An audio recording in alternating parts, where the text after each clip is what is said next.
بسم اللہ الرحمن الرحیم۔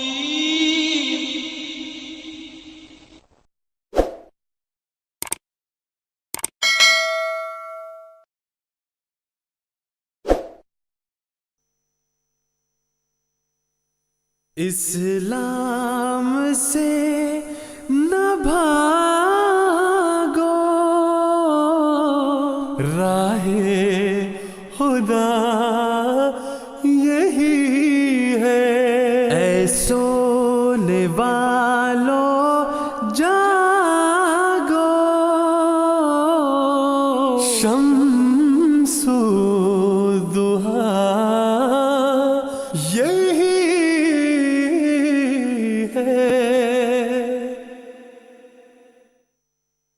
فضل الرحمان صاحب، یہی جو آج کل حالات چل رہے ہیں اور جو کوئی ختم نبوت کے موضوع پر گفتگو بھی کرنا چاہتا ہے اس کو بھی روک دیا جاتا ہے، اس کے بارے میں آپ کیا بتائیں گے؟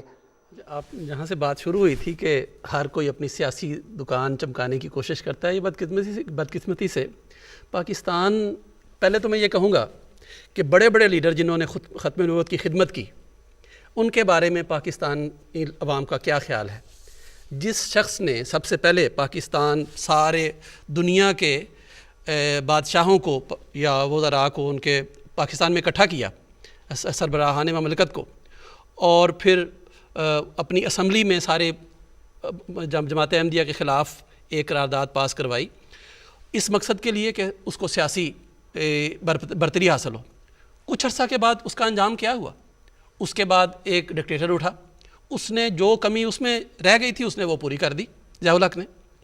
کیا آج تک کسی پاکستانی لیڈر کو جماعت احمدیہ کی مخالفت کرنے کے نتیجے میں کبھی ان پر رحمتیں نازل ہوئی ہیں؟ ہمیشہ اللہ تعالیٰ کے عذاب اس قوم پر نازل ہوئے۔ عجیب بات ہے کہ جس کو اپنے ووٹ لینے ہوتے ہیں سب سے پہلے کوشش کرتا ہے کہ میں قادیانی بہرحال نہیں ہوں، میں گویا ختم نبوت پر ایمان رکھتا ہوں۔ اور اگر یہ اتنے ہی سچے تھے تو جو پاکستان کا شناختی کارڈ بنانے کا فارم ہے اس میں اتنا ہی لکھ دیتے کہ میں ختم نبوت کا منکر ہوں، اور پھر اگر احمدی اس پر دستخط نہ کرتے تو پھر بتاتے۔ صرف یہ ڈکلیریشن نہیں کرتے، وہاں پہ یہ بھی میں ختم نبوت کو نہیں مانتا، اور پھر آگے میں قادیانی یا لاہوری میں سے نہیں ہوں، اور یہ اتنی لمبی ایک تفصیل ان کو اپنے آپ کو مسلمان ثابت کرنے کے لیے کرنی پڑتی۔ تو یہ اس کا کوئی فائدہ نہیں ہوا۔ مجھے پاکستان کے ایک شاعر کا شعر یاد آ رہا ہے کہ کبھی رحمتیں تھیں نازل اس خطہ زمین پر، عذاب اتر رہے ہیں، تو لیکن جب سے یہ کام شروع ہوا ہے اس وقت سے ایک دوسرے کے خلاف قتل و غارت، دہشت گردی کی بنیاد اس چیز نے پڑی ہوئی ہے۔ بالکل ٹھیک۔ مبشر یاس صاحب ہمارے ساتھ موجود